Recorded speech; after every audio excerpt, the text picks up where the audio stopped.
Could you just give us a few updates really on a couple of the players that are absent at the moment? How's Max Simpson? Yeah, he's been cleared of no major injury.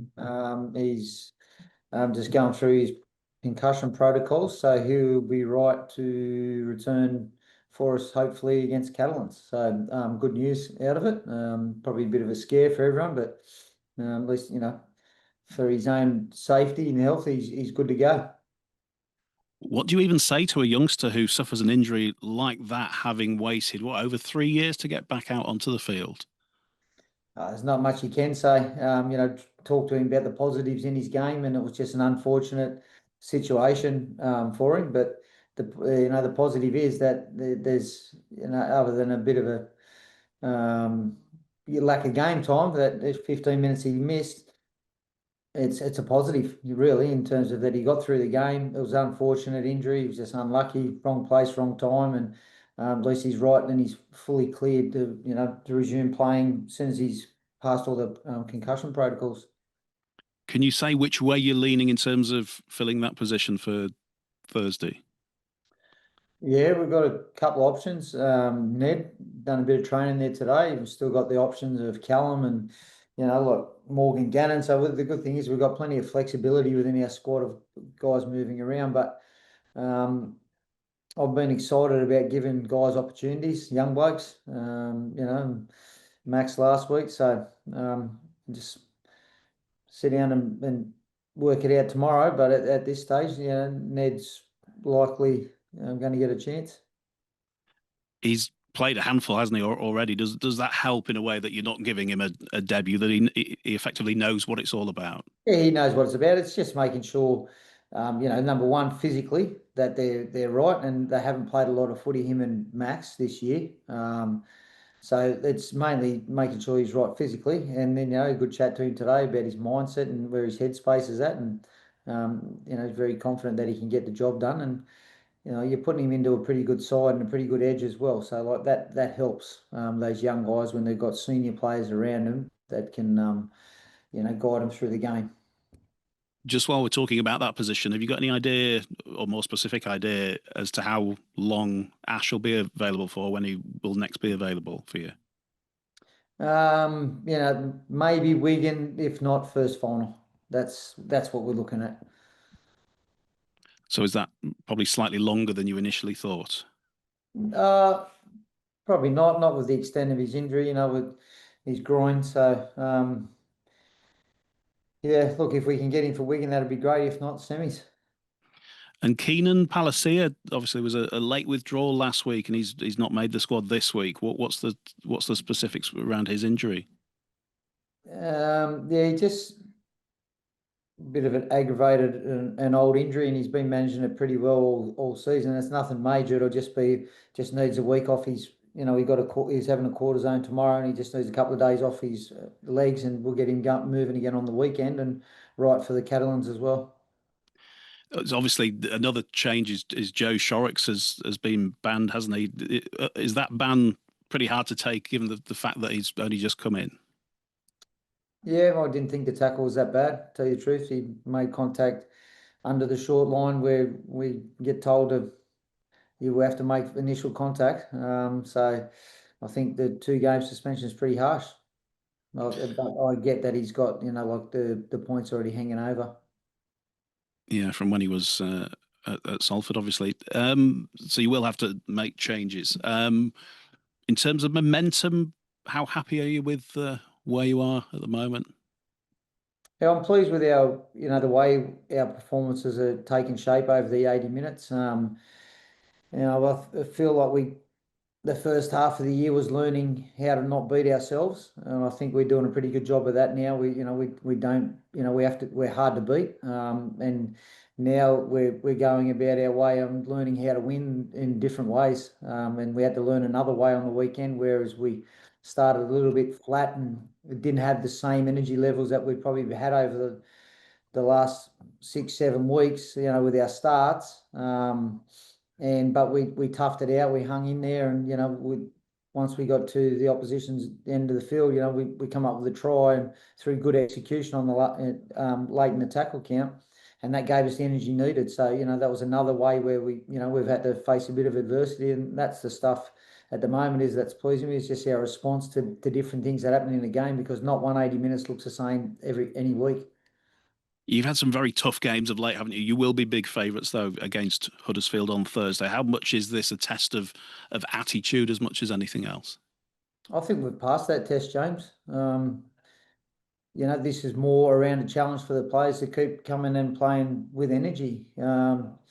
We've got plenty to play for. We haven't had a home final for eight seasons at our club, so I think we as a team owe it to ourselves to play with that pride and energy of a team that's semi-final bound, and that has their own destiny in their own hands, and we owe it to the club, and we owe it to our loyal, members, fans, supporters, and sponsors that they've stuck strong with the club. That they deserve a home final, and that's what we need to make sure we're trying to strive to achieve.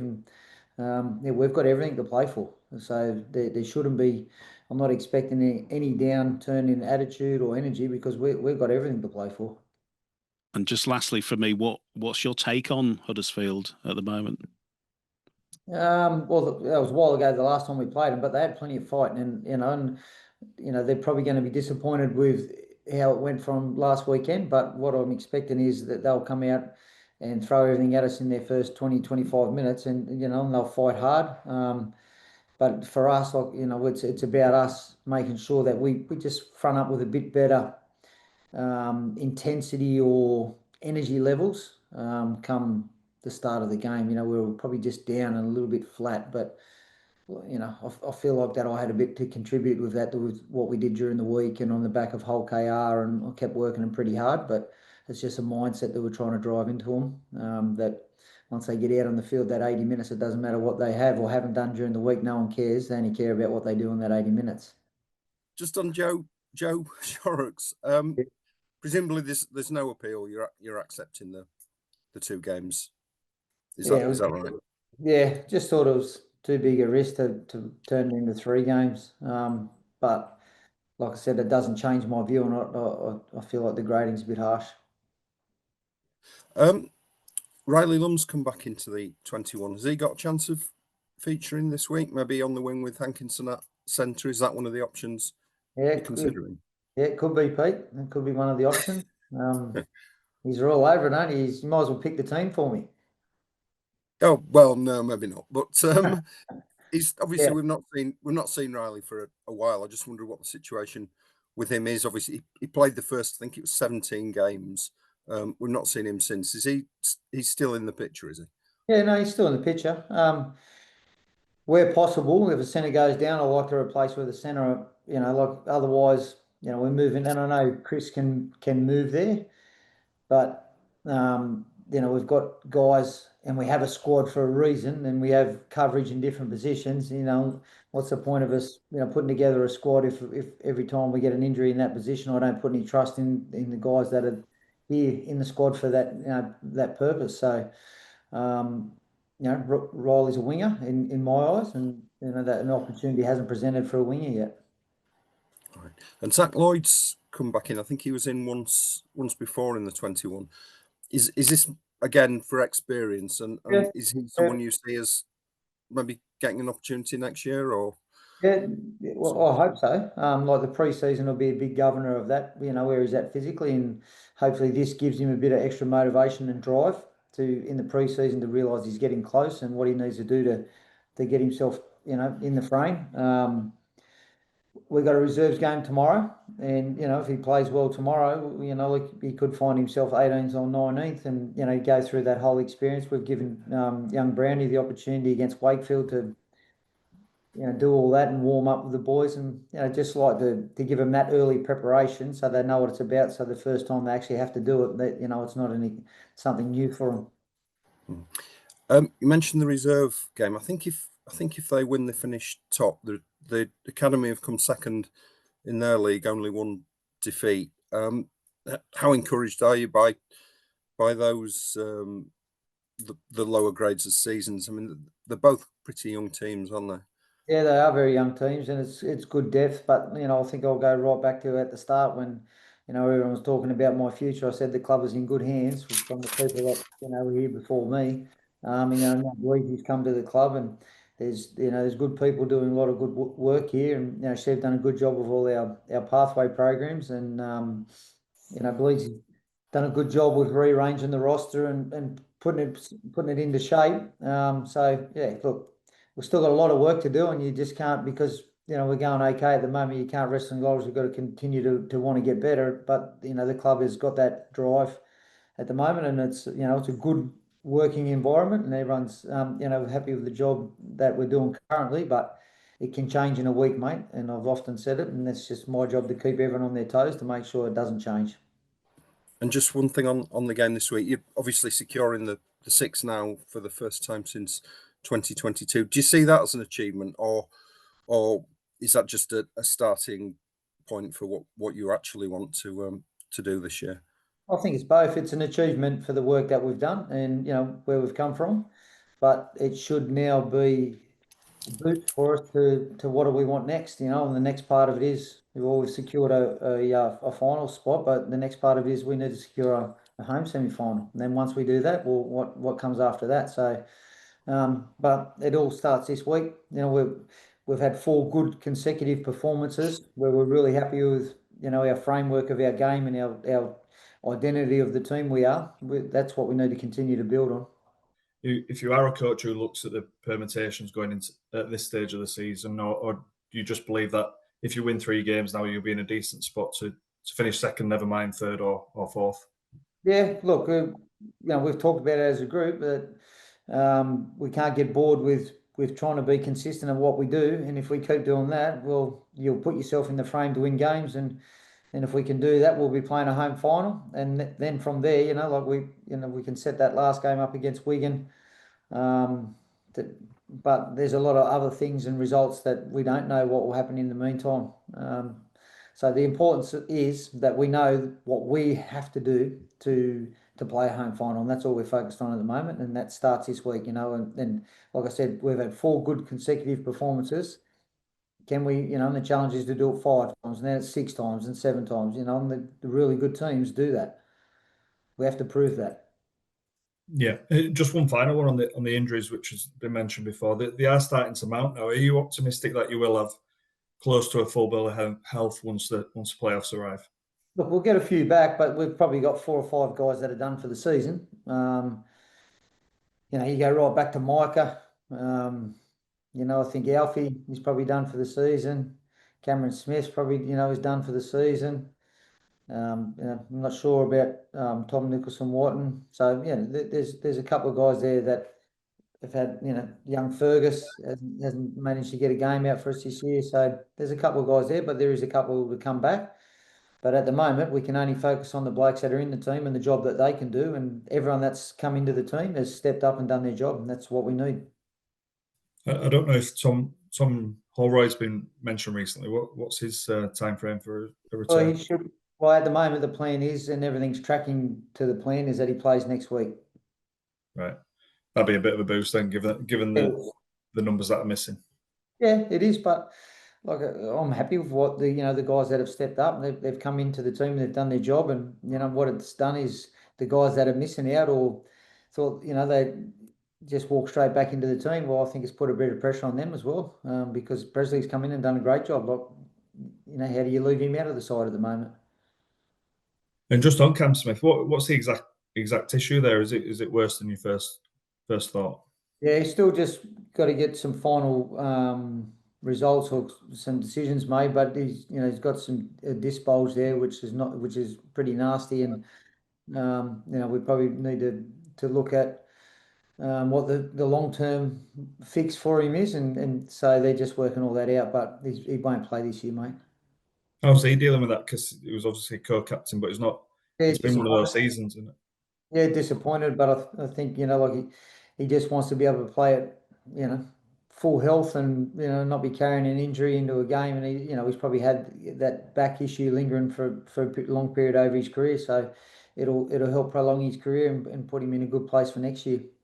Just a quick one. You're looking now, I think, pretty secure to have a home semi-final in the playoffs. Touch wood, obviously, on your behalf.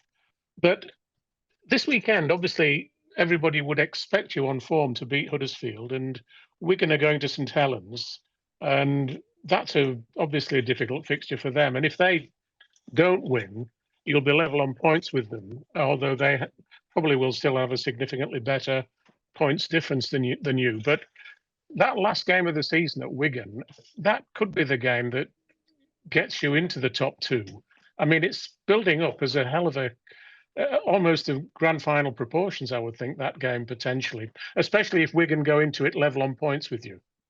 Yep. You know what, Martin? I don't work on what ifs. I work on what is, and what is this week is a big game. Thursday, and I'll leave that to you guys, you creative ones, to build up that game when we get to it, because I just don't know what it's going to look like. When we do get to it. So what I do know what looks like is we've got a tough opposition on Thursday at their home ground, and we've got everything to play for, and that's exactly what I want to see from our team. I want to see a team that's hungry to play a home final. The remarkable thing about you this year, though, Brad, is that you've just talked earlier about a litany of injuries that you've had to cope with, but virtually everybody you've brought in has done the job, haven't they? Whereas some clubs might be really badly disadvantaged in terms of winning matches. At Leeds, if anything, you've gone from strength to strength with the guys you've brought in. Nobody's let you down, I don't think it's fair to say. Yeah, no one has, and there's numerous reasons for that. Like obviously we've got a good squad together. There's good consistency with coaching, right through the ranks. The high performance guys have done a really good job of making sure that everyone's ready physically. The coaches have done a good job to make sure all the guys that aren't in the team week to week are mentally prepared, but also know what the actual clarity around their jobs are. I think the team, when I first arrived, wanted clarity around expectations and standards, and we set those, and now that they drive them, it's easy for them to manage. And so when someone steps into the team, they're really clear on what the expectations are, otherwise they don't stay in the team. And that's a credit to the players, mate. That's got nothing to do with me. That's driven from them. You've obviously gone 4 big wins in a row, but how do you make sure that the players don't get complacent, especially now that you've booked your place in the top 6? Well, I think it's pretty easy. Our form is good, but form is only as good as your last game, and that's all we're focused on. And look, I keep saying, we've talked about, we have plenty to play for. Like we should be excited about the position that we're in. We should be excited about the work we've done. We should be enjoying our footy, which we are. But the only way that's going to be evident is we show it. And and I want to see us play with excitement and enjoyment and really be hungry with our energy levels come Thursday. So that's the challenge for the players, and I'm sure they're up to it, and they feel exactly the same.